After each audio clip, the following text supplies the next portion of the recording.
نحمده ونصلي على رسوله الكريم وعلى آله وأصحابه أولي القدر العظيم اما بعد. حضرات، میری اس وقت کی گفتگو کا موضوع سیرت نبی اور فلاح انسانیت ہے. یہ موضوع اس قدر وسیع ہے کہ سمجھ میں نہیں آتا اس مختصر سے وقت میں کہاں سے بات شروع کر کے کہاں ختم کی جائے. حاضرین کرام، انسان اور انسانیت کی فلاح کے سلسلے میں ہمارے آقا محمد صلی اللہ علیہ وسلم نے اپنے قول و عمل کے ذریعے جو نمونہ دنیا کے سامنے پیش کیا ہے وہ عظیم المثال ہے. دنیا جانتی کہ حضور صلی اللہ علیہ وسلم کا مشن اور ان کا عام پیغام یہی تھا: یا ایھا الناس قولوا لا الہ الا اللہ تفلحون. یعنی اے لوگوں، چاہے تم عربی ہو یا عجمی، کالے ہو یا گورے، امیر ہو یا غریب، دنیا کے کسی خطے کے رہنے والے ہو یا کسی اور قوم سے تعلق رکھنے والے ہو، میں تم کو فلاح و کامیابی کی کنجی دیتا ہوں. تم کلمہ الہ الا اللہ قبول کر لو، فلاح پا جاؤ گے.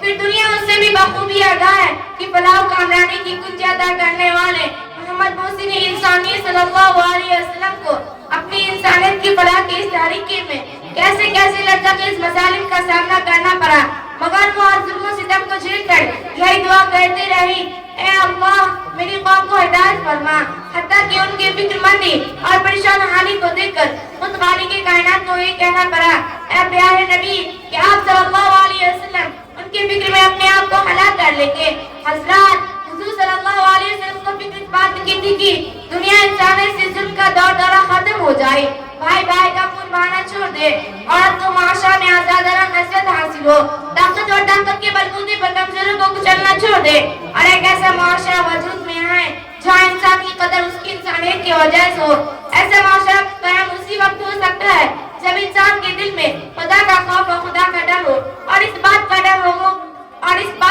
ہو ہم کو خدا کے سامنے اپنے اچھے برے، چھوٹے برے عمل کا خدا کے سامنے جواب دینا ہے. اس لیے حضور صلی اللہ علیہ وسلم نے اپنے حجۃ الوداع کے تاریخی خطبہ میں یہ فلاح انسانی اصول ارشاد فرمایا تھا کہ یاد رکھو، کسی عربی کو عجمی پر، کسی عجمی کو عربی پر، کسی گھوڑے کو کسی کالے پر، کسی مالدار کو کسی غریب پر کوئی فضیلت و عزت نہیں ملے گی. عزت والا وہ شخص ہوگا جس کے دل میں خدا کا خوف اور خدا کا ڈر ہوگا.